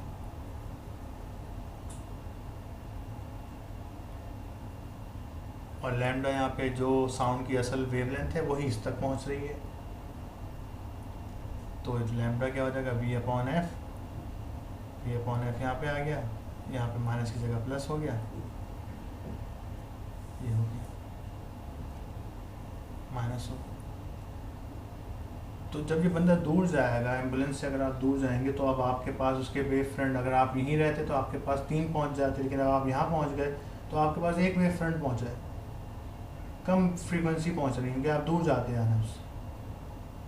तो अब आपको जो फ्रीक्वेंसी ऑब्जर्व होगी वो कम होगी, हल्की होगी, तो यहाँ पे फ्रीक्वेंसी लेस हो जाएगी। ये वो फ्रीक्वेंसी है एफ प्राइम को हम डॉपलर फ्रीक्वेंसी भी कहते हैं। तो आपको जो फ्रीक्वेंसी साउंड की सुनाई देगी वो कम सुनाई देगी क्योंकि आप दूर जा रहे हैं, एम्बुलेंस रुकी भी अपनी जगह। तो ये इसके दो केसेस कहलाते हैं, केस 1A और केस 1B। ठीक है, अब मैं आपको एक्सप्लेन करता हूँ केस 2A, जिसमें अब लिसनर रुका हुआ होगा, सोर्स मूव कर रही है। इसको ज़रा गौर से सुनिएगा, इससे बच्चों को बहुत कंफ्यूजन होती है, इसकी डेरिवेशन भी थोड़ी सी डिफ़िकल्ट हो जाती है।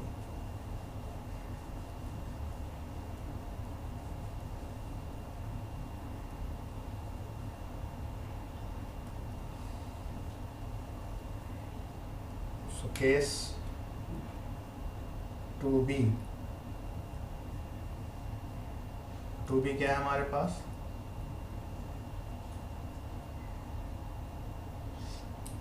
when source is moving towards stationary यानी कि रेस्ट में लिसनर, स्टेशनरी लिसनर।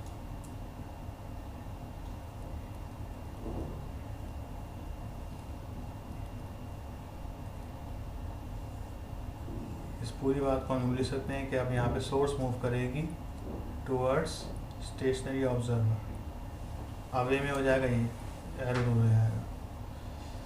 तो अब एक इस बात को सुनेंगे, अब सोर्स मूव करती है, यानी कि जब सोर्स रुकी हुई थी तो उसके वेव फ्रंट्स यूँ निकल रहे थे,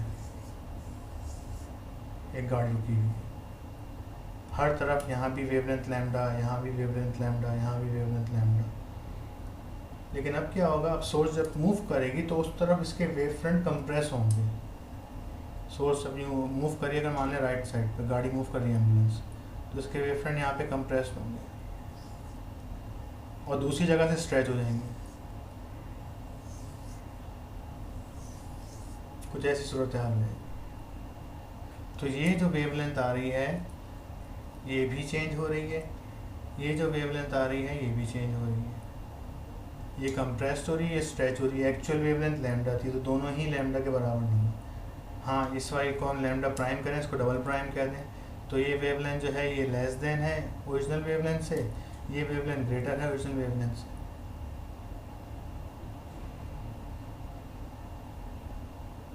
तो अब इस तरह के वेव फ्रंट बनेंगे। तो जब ये सूरत हाल आएगी तो मान लीजिए ऑब्जर्वर रुका हुआ है यहाँ पर,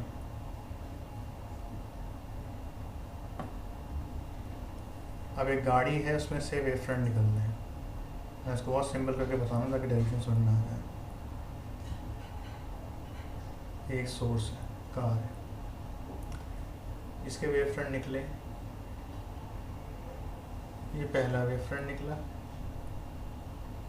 दूसरा वेव फ्रंट निकलना था यहाँ से, ये फर्स्ट वेव फ्रंट है, ये सेकंड वेव फ्रंट की ओरिजिनल पोजीशन।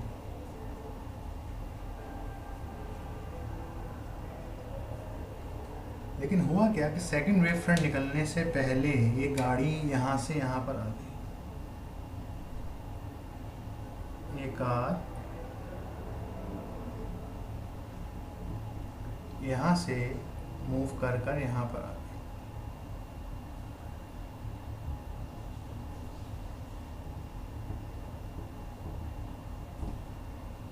किस रफ्तार से मूव किया इस गाड़ी ने? वेलोसिटी वीएल से।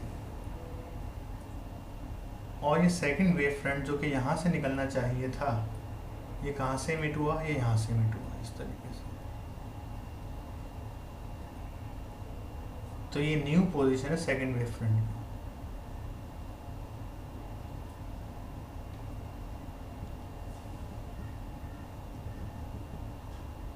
की। New position.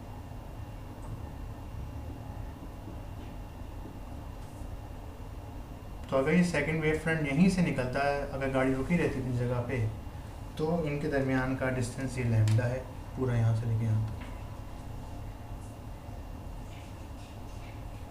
लेकिन अब ये यहाँ से निकला है तो सेकंड वेव फ्रंट इधर आ चुका है। अब ये डिस्टेंस कितना हो गया आपके पास? ये हो गया डिस्टेंस लैम्डा प्राइम, ये नया वेवलेंथ आ गई। गाड़ी ने कितना डिस्टेंस ट्रैवल किया? ये डिस्टेंस गाड़ी का कितना है? ये डिस्टेंस मान लीजिए डी है। तो एक वेव के बाद दूसरी वेव के दरमियान के टाइम को हम कहते हैं टाइम पीरियड। क्या कहते हैं? Time period. एक साइकिल के बाद दूसरा साइकिल आ जाए, उसके दरमियान का टाइम कहलाता है टाइम पीरियड। तो ये बहुत इंपॉर्टेंट बात थी जो मैंने आपको बताई। तो ओरिजिनल वेवलेंथ इसकी लैम्डा थी, लेकिन ये वेव फ्रंट यहाँ से बजाय यहाँ से निकला, तो गाड़ी आगे बढ़ चुकी।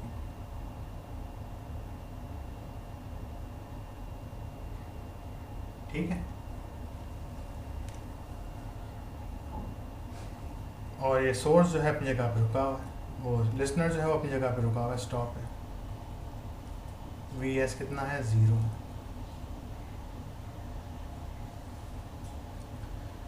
तो अब यहाँ पे जो सूरत हाल बनेगी, अपेरेंट फ्रीक्वेंसी जो हमारे पास आएगी वो किसके बराबर आएगी? तो यहाँ पे आप देख रहे हैं कि साउंड आगे जा रही है। ये रफ्तार किसकी? स्पीड ऑफ सोर्स है, वेलोसिटी ऑफ सोर्स है, वी एस 0 है। तो यहाँ पर अगर सोर्स मूव ही नहीं करेगा, अगर लिसनर मूव ही नहीं करेगा, तो रिलेटिव वेलोसिटी का कॉन्सेप्ट ही नहीं आएगा। यहाँ पे चेंज किस में आया है? यहाँ पे वेवलेंथ में चेंज आया है साउंड की, क्योंकि साउंड की वेवलेंथ कंप्रेस्ड हो गई। इधर जो है ये वाले वेव फ्रंट पहुँचे, कंप्रेस्ड वेव फ्रंट।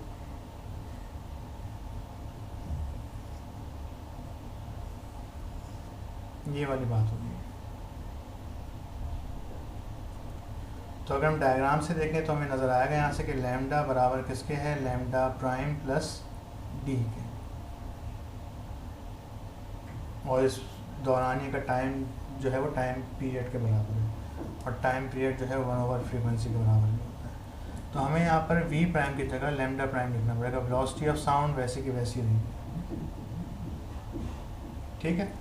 तो हम जाएंगे फॉर लैम्डा प्राइम। तो लैम्डा प्राइम क्या हो जाएगा? फ्रॉम डायग्राम देख सकते हैं आप, lambda is equal to lambda prime plus d के बराबर है। तो लैम्डा प्राइम कितना हो जाएगा? Lambda minus D. फॉर्मूला रख दीजिए।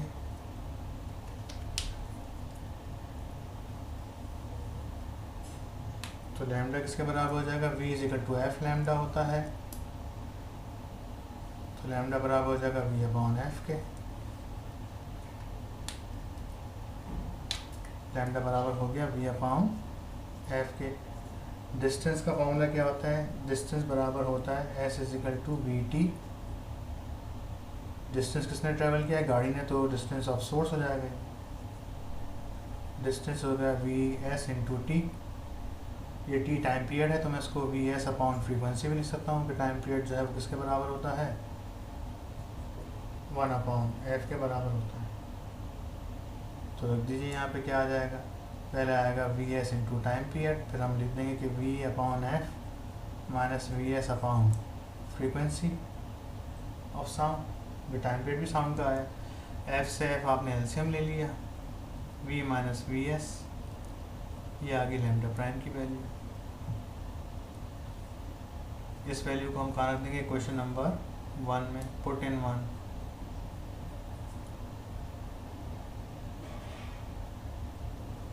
तो क्या बन जाएगी क्वेश्चन 1 आपके पास?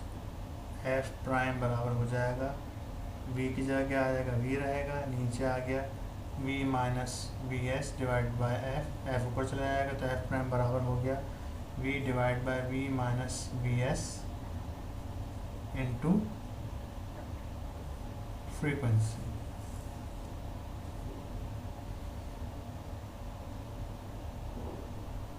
तो यहाँ अगर आप देखें तो न्यूमरेटर में v में से कुछ सब्ट्रैक्ट हो रहा है, ऊपर जो है वो न्यूमरेटर में v में से कुछ सब्ट्रैक्ट नहीं हो रहा, तो नीचे की वैल्यू जो है वो कम आएगी, ऊपर की वैल्यू ज़्यादा आएगी, तो हम कह सकते हैं कि रिज़ल्ट ज़्यादा है, frequency is greater than F आएगी। ये बात आपको सिंपली पिक करनी चाहिए, इसमें कोई इतना इशू नहीं है, ठीक है। यानी कि सिंपल अगर मैं बात करूँ आपसे कि अगर लिखा हुआ है कहीं A/B, ठीक है, तो अगर ये न्यूमरेटर है डिनोमिनेटर, ये न्यूमरेटर है डिनोमिनेटर है, तो अगर डिनोमिनेटर स्मॉल आ रहा है और न्यूमरेटर बड़ा, यानी कि ऊपर अगर आ रहा है 4 और नीचे आ रहा है 2, तो इनका रिजल्ट जो आएगा वो ग्रेटर आएगा या स्मॉल आएगा, 1 से कम आएगा या 1 से बड़ा आएगा, 1 से बड़ा आएगा, 2 आंसर आ गया।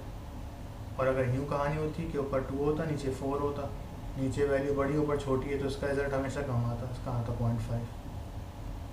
तो वही यहाँ पे बात है, ऊपर v है नीचे v माइनस वी एस है, तो v में से वी एस है माइनस हो रहा है, वी एस कुछ भी हो, 1 हो 2 हो 10 हो, वेलोसिटी तो 330 या 332 मीटर पर सेकेंड है साउंड की, तो रिजल्ट ऊपर का ज़्यादा आएगा नीचे का कम आएगा, नतीजे में न्यूमरेटर बढ़ने पर आंसर आपकी फ्रीक्वेंसी बढ़ जाएगी, ठीक है। तो एग्ज़ाम में आप ये डायग्राम बनाते कि ऑब्जर्वर रुका हुआ है और ये सोर्स मूव कर रही है इस तरीके से, ये समझने के लिए डायग्राम। अब यही डायग्राम मैं दोबारा बनाऊंगा केस 2b के लिए, उसको भी देख लीजिए आप।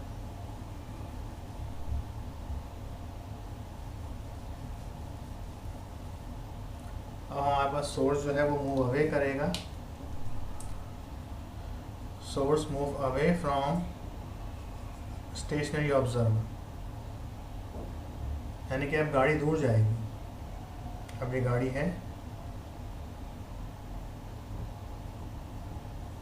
इसके वेव फ्रंट निकलने यहाँ पे ऑब्जर्वर,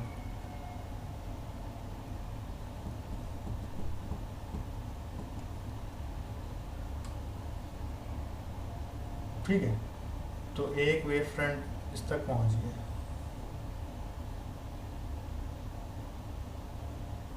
अब दूसरा वेव फ्रंट जो है वो यहाँ से निकलना था, गाड़ी यहाँ पे ना, दूसरा वेव फ्रंट इधर से निकलना था, लेकिन उसने में हुआ क्या कि गाड़ी यहाँ दूर चली गई इससे, और कहाँ पहुँच गई, यहाँ पहुँच गई इधर।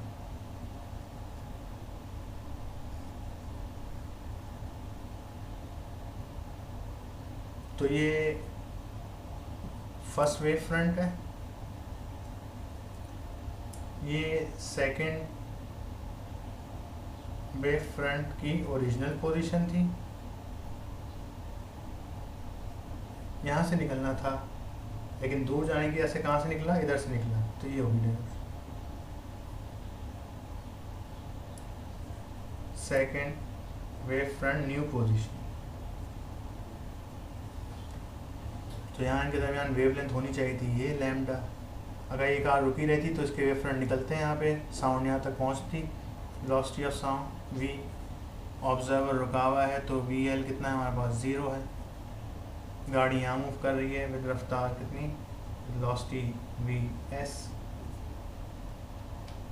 उतने में हुआ क्या कि गाड़ी ने इतना डिस्टेंस कवर कर लिया d, और अब इसकी जो नई वेवलेंथ आई कहाँ से नापेंगे, फर्स्ट वेव फ्रंट से सेकंड वेव फ्रंट के दरमियान, तो ये नई वेव फ्रंट आ रही है, ये होगी लैम्डा प्राइम। तो अगर हम डायग्राम से देखें तो लैम्डा प्राइम किसके बराबर है, लैम्डा प्लस डी के बराबर है, और फिर वही इनकी यहाँ वैल्यूज रखनी है, हमें आंसर मिल जाएगा। तो लैम्डा प्राइम किसके बराबर आ गया डायग्राम में, अगर हम देखें lambda plus D plus plus plus plus plus. तो अगर हम देखें तो नीचे v में कुछ ऐड हो रहा है, नीचे का न्यूमरेटर जो है वो v है और डिनोमिनेटर में v में vs ऐड हो रहा है, तो होगा क्या नतीजे के तौर पे कि नीचे की डिनोमिनेटर जो है वो बड़ा होगा, न्यूमरेटर छोटा होगा, तो अब जो आंसर आएगा ऊपर यकीनन एफ प्राइम लेस देन हो जाएगी एफ से। जब एम्बुलेंस आपसे दूर जाएगी तो आपको साउंड कम सुनाई देगी। तो ये हमारे पास का सेकंड केस हो जाता है, case 2B, V upon V plus VS। और क्लास तो ये यहाँ पे इनके दोनों केसेस जो है वो ख़त्म हो जाते हैं। अब मैं इनका एक कंबाइंड फार्मूला बता रहा हूँ जिससे आप ये फार्मूला डायरेक्ट बना लेंगे, आपको टाइम नहीं लगेगा। सही।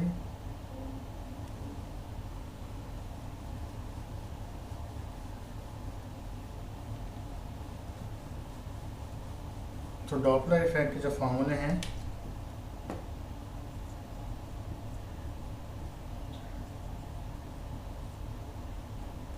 उसको बार बार अगर आप सुन लेंगे तो आपको आसानी रहेगी, याद रहेंगे। इसका जनरल फार्मूला क्या आपके पास,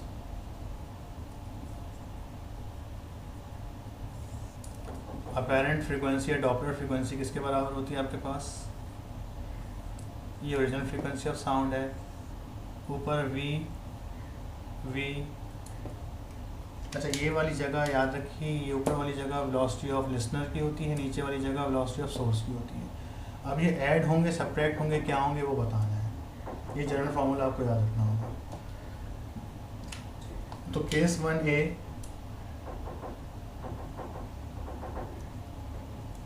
केस 1A में क्या था हमारे पास, सोर्स तो रुका हुआ था, observer move towards the listener, observer listener की तरफ मूव कर रहा था। ठीक है जी, केस 1A में।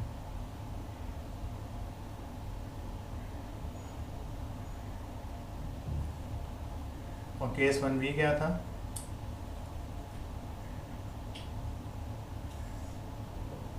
Observer move away from source. अच्छा जी, तो फॉर्मूला लिख दीजिए। तो यहाँ पे ऑब्जर्वर जो है वो क्या है, मूव कर रहा है, सोर्स रुका हुआ है, तो सोर्स की जब VS की जगह क्या आ जाएगा, 0। तो फॉर्मूला क्या बन गया, F इजिकल टू V और V और VL। VS 0 क्यों हो गया, क्योंकि यहाँ पे सोर्स 0, तो यहाँ थ्रू आउट दोनों में क्या रहेगा, VS 0 रहेगा, सोर्स रुका हुआ है, डॉट लगा हुआ है इसको। अब जब ऑब्जर्वर यानी कि आप एम्बुलेंस के पास मूव करेंगे तो आपको आवाज़ तेज़ सुनाई देगी, कम सुनाई देगी, तेज़ सुनाई देगी, तो इसका मतलब आपको ऊपर का आंसर यहाँ बड़ा करना होगा। एफ प्राइम ज़्यादा लानी है तो आपको ऊपर का आंसर, यानी कि मान लीजिए कि अगर यूँ लिखा हुआ है, अगर ऊपर आंसर आ रहा है 4, नीचे आ रहा है 2, तो नतीजा क्या बनेगा, एफ प्राइम आ जाएगा 2, ग्रेटर आंसर है। और अगर यानी ऊपर का आंसर बड़ा है, नीचे का आंसर छोटा है, और अगर हमें ऊपर का आंसर कम लाना है तो हम क्या करेंगे, एफ प्राइम क्या हो जाएगा, 2/4 कर दिया हमने।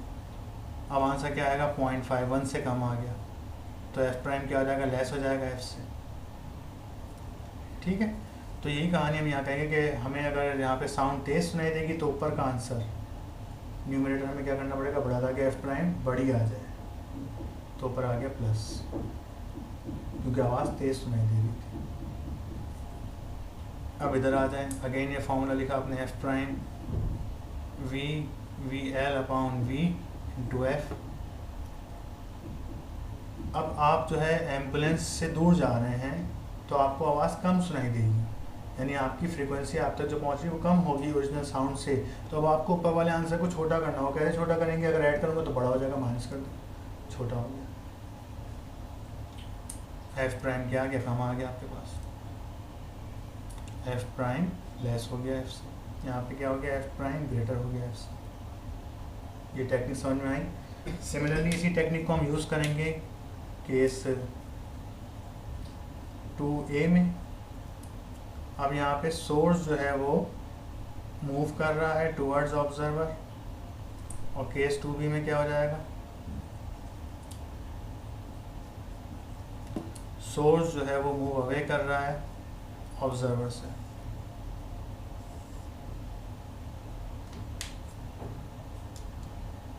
ठीक है,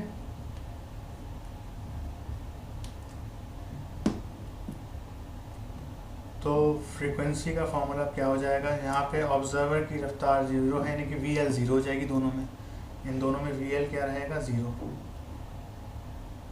तो एफ प्राइम का फॉर्मूला क्या बन जाएगा, ये हो गया वी, ऊपर से वी आ गया, क्यों, क्योंकि एल ज़ीरो हो चुका है, जनरल फार्मूला है, इसको आपने याद रखना है, वी और वी एस।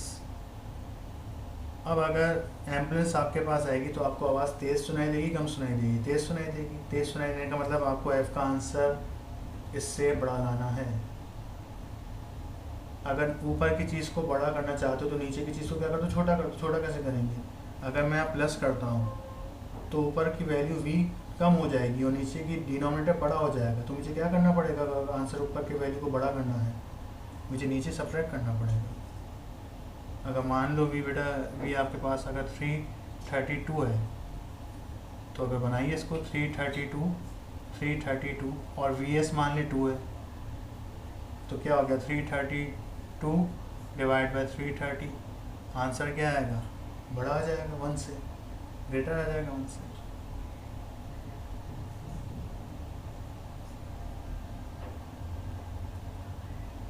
और अगर मुझे छोटा करना है तो मैं क्या करूँगा, नीचे सब्ट्रैक्ट कर दूँगा, तो यहाँ पे क्या हो गया, ऊपर का आंसर बड़ा हो जाएगा, यानी कि F prime is greater than F आ जाएगा। समझ में आई टेक्निक इसी तरीके से।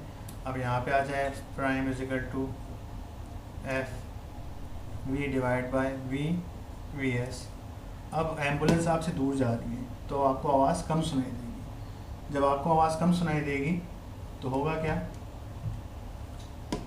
कि ऊपर की वैल्यू एफ प्राइम यकीनन कम आएगी,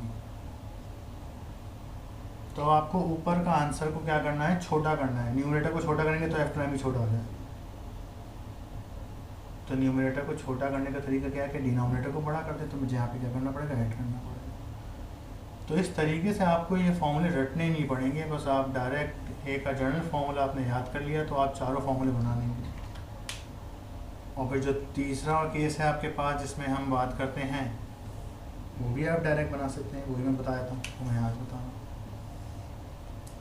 केस 3A और केस 3B, इसमें क्या होगा, सोर्स मूव टूवर्ड्स, सोर्स और लिसनर दोनों एक दूसरे की तरफ मूव कर रहे हैं, और इसमें क्या होगा, सोर्स और ऑब्जर्वर दोनों आगे जा रहे हैं, यानी एम्बुलेंस भी आपकी तरफ आ रही है, आप भी एम्बुलेंस की तरफ मूव कर रहे हैं, तो अब आपको आवाज़ तेज़ सुनाई देगी। क्या सुनाई देगी, तेज़ सुनाई देगी। तो एफ प्राइम क्या हो गया, वी एल वी एस। तो आवाज़ तेज़ सुनाई देने का मतलब ये है कि एफ प्राइम को बड़ा करना पड़ेगा, एफ प्राइम का आंसर 1 से ज़्यादा आना चाहिए।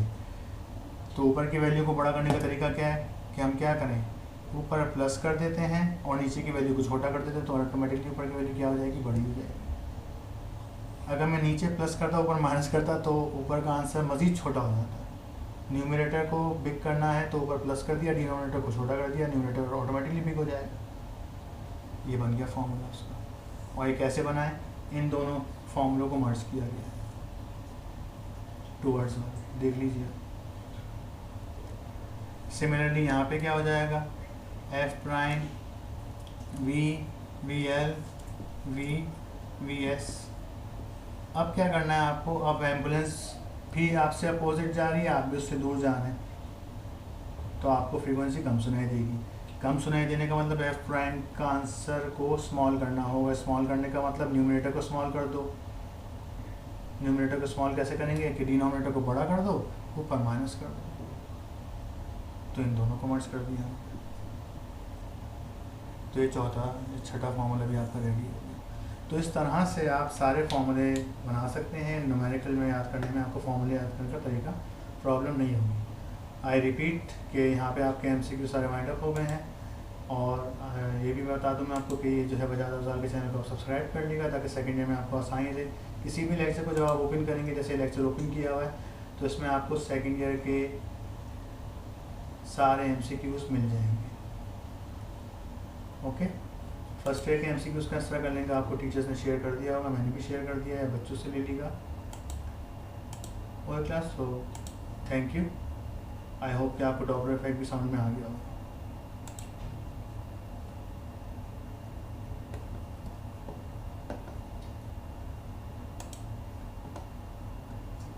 लव।